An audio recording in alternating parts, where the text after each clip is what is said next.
اللہ اکبر اللہ اکبر لا الہ الا اللہ واللہ احکام قربانی اللہ اکبر وللہ الحمد۔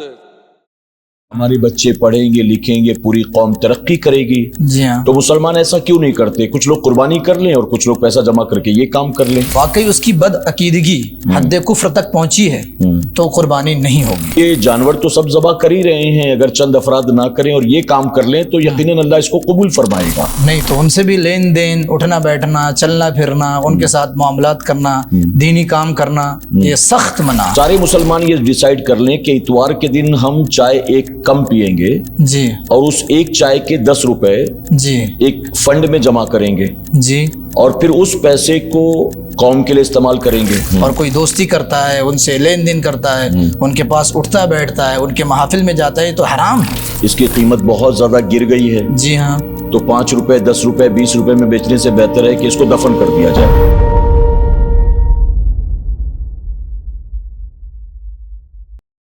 السلام علیکم ورحمۃ اللہ وبرکاتہ۔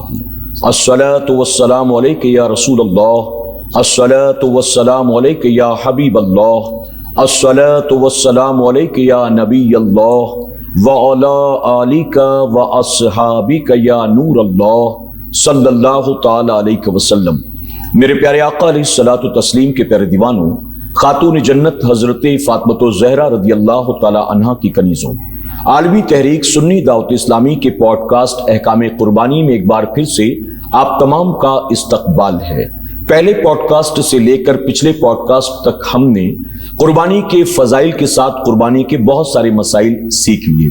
آج کے پوڈ کاسٹ میں ہم آپ کے سوالات مفتی صاحب قبلہ کی خدمت میں پیش کریں گے۔ آپ تمام سے گزارش ہے کہ خود بھی دیکھیں اور اسے اپنے دوست احباب میں بھی عام کرنے کی کوشش کریں، تاکہ ہمارے معاشرے میں کم علمی اور دین سے دوری کی وجہ سے جو غلط مسئلے عام ہو چکے ہیں، ہماری سوسائٹی سے ان کا خاتمہ ہو سکے۔ تو آئیے آغاز کرتے ہیں آج کے پوڈ کاسٹ کا۔ سب سے پہلے اپنے معمول کے مطابق ہم آپ کی طرف سے اور اپنی پوری ٹیم کی طرف سے مفتی صاحب قبلہ کا استقبال کرتے ہیں اور پھر انشاءاللہ سوال و جواب کا سلسلہ شروع کرتے ہیں۔ السلام علیکم ورحمۃ اللہ وبرکاتہ۔ وعلیکم السلام ورحمۃ اللہ وبرکاتہ۔ حضرت، بہت سارے سوالات لوگوں نے پوچھے ہیں جی جو کسی ایک ٹاپک سے ریلیٹڈ نہیں ہے، جی ہاں، یعنی فضائل کیا ہیں اور قربانی کس پر واجب ہے اور گوشت کا کیا، یعنی کوئی ایک نہیں بلکہ ملے جلے سوالات ہیں۔ جی ہاں، جی تو ہاں، جو آج آپ کے سامنے ہم رکھیں گے انشاءاللہ، انشاءاللہ۔ اور انشاءاللہ آپ اطمینان بخش جواب ہمیشہ کی طرح آج بھی ہمارے ناظرین اکرام کو دیں گے انشاءاللہ۔ سب سے پہلا سوال یہ ہے کہ اگر والدین نے اپنی بیٹی کی شادی کی نیت سے زیور بنوایا ہے جی تو ایسی صورت میں بچی کی طرف سے قربانی واجب ہوگی یا والد کی طرف سے قربانی واجب ہوگی؟ اچھا، ماشاءاللہ، سوال تو بڑا اچھا ہے۔ دیکھیے، زیور بنانے کے بعد کیا والدین نے بچی کو دے کر کے اس زیور کو مالک بنا دیا یا نہیں؟ جی اگر مالک بنا دیا ہے اور زیور نصاب کو پہنچ رہا ہے جی تو بچی کے اوپر قربانی واجب ہے، اور اگر دے کر کے مالک نہیں بنایا، صرف بچی کے لیے بنایا اور اپنے پاس رکھا اور پورا اختیار خود ہے، جی والدین کو پورا اختیار ہے، جب چاہیں بیچیں، جب چاہیں جو چاہیں وہ کریں، تو اب جو ہے والدین پر لازم ہے کہ وہ قربانی کرائیں، وہ ان کو اوپر قربانی واجب ہے۔ اچھا، یعنی بچی کو اگر مالک بنا دیا تو قربانی اس پر واجب ہوگی، جی اور اگر ماں باپ کے پاس ہی وہ چیز رکھی ہوئی ہے جی تو ظاہر ہے کہ ان پر قربانی واجب ہوگی۔ جی ہاں، ایک سوال یہ ہے کہ اگر ہیوی ڈپوزٹ پر مکان یا دکان لیتے ہیں، جی ہاں، مثال کے طور پر 2 لاکھ 5 لاکھ 10 لاکھ 20 لاکھ روپے، جی تو اب قربانی کس پر واجب ہوگی؟ جس نے یہ پیسے دیے ہیں جی یا جس نے پیسے لیے ہیں؟ ہاں، دیکھیے، اصل میں یہ پیسے جو ہے جی مالک، مکان کے مالک کو جو پیسے ملے ہیں وہ پیسے اس کے نہیں ہیں، یہ پیسے اس کے ہیں جس نے کرائے پر یا ہیوی ڈپوزٹ پر مکان یا دکان لیا، پیسے اس کے ہیں۔ اچھا، ایک خاص دن ہوتے ہیں، یعنی معین دن تک کے وہ پیسہ اس کے پاس رہتا ہے اور بعد میں وہ پیسہ اصل مالک کے پاس لوٹ جاتا ہے، جی تو یہ پیسہ جو ہے اصل مالک کا ہی ہے، تو اسی وجہ سے اس پر قربانی، جس نے مکان لیا ہے عارضی طور پر، اس پر قربانی واجب ہے۔ اچھا،